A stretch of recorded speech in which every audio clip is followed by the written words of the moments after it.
Future-Proof is sponsored by Equipping Young Adults for Life, inspiring student resilience, championing hope.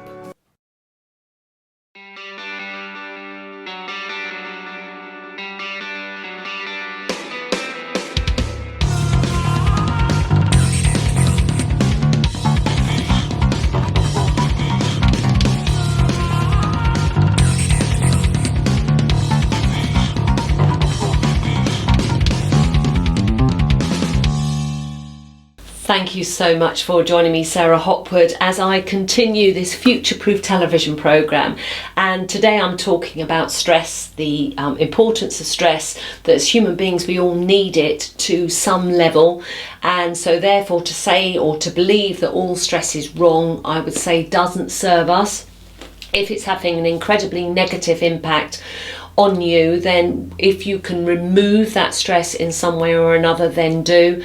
But if not, and I was saying that when I had Andrew in the studio earlier in the series, he was talking about changing our perspective on stress, and in this changing environment many people are feeling stressful. So I'm hoping that now in this second half I actually unpack and say more about what stress is. It might help you manage your stress levels so that they stay a healthy level, which drives change and empowers you to do good things that will serve you, but to try and remove the negative effects of stress. And going into the break, I was saying that when I came back with a broken foot, it was when everything was shut and closed. There were no trains, there were no, Gatwick was just completely overwhelmed. No taxis could get in because of landslides.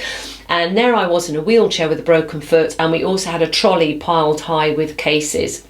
And we really had to think effectively. Now, the one thing I just said to Paul was when we actually moved from the airport into the station, I said then, right, we need to get a coffee. So get a coffee and we need to regroup.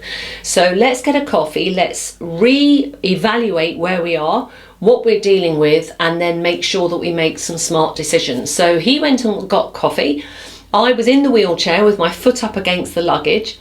And when he came back, I then said, right, there are a number of options. He'd already been told that we could get home if we went way north, like 2 hours north, and then tried to come back into Brighton. And he said, well, I'm not doing that. And I said, the other thing we could do is we could just get a travel lodge. Why don't we go into a travel lodge for the night? Because we've been flying for, all night. Even so, we've been up for a long time.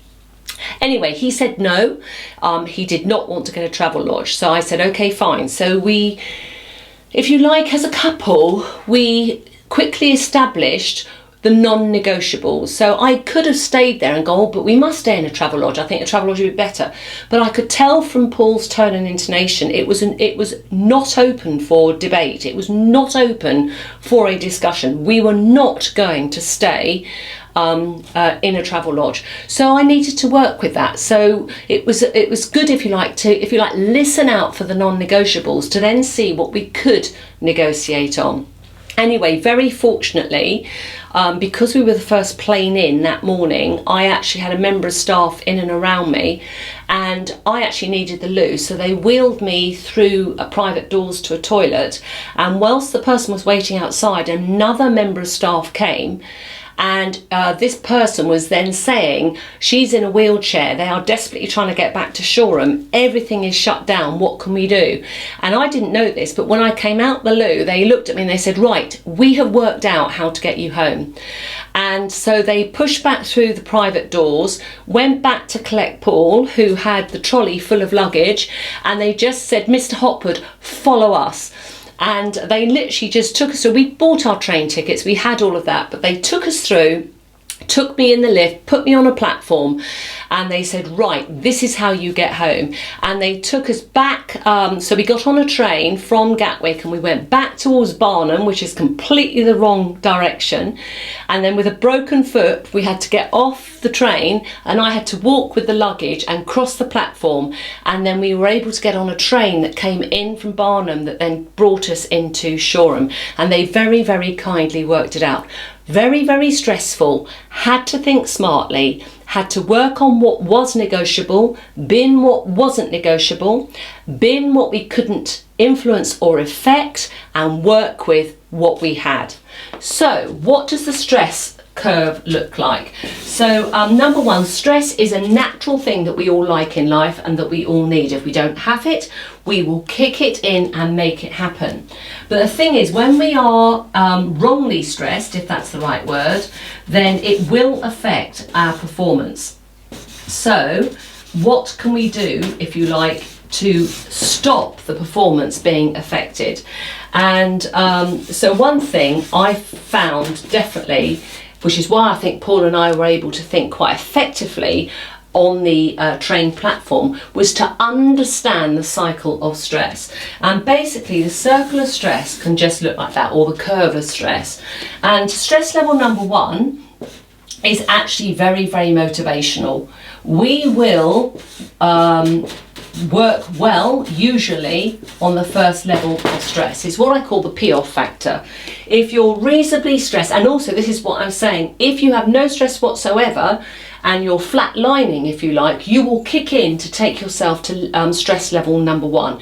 Often there could be excitement there, it's daring, it's whatever it is. So we have to be careful what choices we make here to put us into this environment, because they could be bad choices that are giving us the buzz, for want of a better word, of stress, which can, if we're in the wrong arena, create an excitement about something that shouldn't be. So be very, very careful about what you move from flatlining into. But then we start moving into stress level two, and then there's 3 here and 4 here, which are moving in towards unhealthy. And so here, stress level 2, this is when we can really start noticing, if you like, some personality things are going on here. Perhaps you are a little bit fractious. You're less understanding, you're not as empathic as you used to be, you're quick to judge somebody. Some of those things can come in when you are on stress level 2. On stress level 3, this is when you can start to see some character changes. And this is where somebody might say to you, what on earth is wrong with you? Because they're seeing stuff that they really, really don't understand. And then the last one I've always called playground behaviour. And when I have been here, so I'm not preaching and saying this is all everybody else and not me. I have been here. And these are the lessons that I learned. I exhibited playground behaviour caused by chronic stress, and the main problem was deep bereavement, and this was accumulative from losing my brother to skin cancer, malignant melanoma, and then my parents were both diagnosed quite quickly, and my mother actually had 10 years almost remission from my dad. But it was accumulative. I didn't deal properly with bereavements at the time, and they were accumulative. And then often in that you have that as the root cause, but then because of your thinking and not coping and not thinking properly and what have you, then it reveals there are other things that then climb on top of that stress and make it even worse. It exacerbates that stress. And these are the lessons that I learned. They were, number one, I talked in the first half about me swinging like a pendulum, bouncing off of walls, happy, sad, happy, sad. And I then finally understood that when you are at level 4 stress, you cannot actually bounce across here like a pendulum, happy, sad. And I thought I could. One day I was okay, the next day I wasn't. And one minute I thought I was stressed, and the next day I thought I wasn't. And my lesson was that that is not a true statement of what is going on. That to actually move from stage 4, number one, you exhibit playground behaviour. You behave like you did as a 5-year-old in the playground. You need to work your way back up, which can often mean a lot of talking, a lot of crying, a lot of listening, a lot of finding empathy and trusting the right people and sharing your story with the right people. Don't tell the world, if you know what I mean. Character changes very often. This is level 3. This is when you start to see people overreacting to the smallest of things, which are completely insignificant.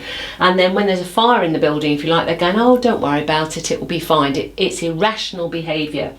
So you need to go back up over the curve. But what's the biggest lesson that I learned? And that is, what are your triggers? What are the things that fire you off, that, if you like, hit your button where you go into the red zone very, very quickly?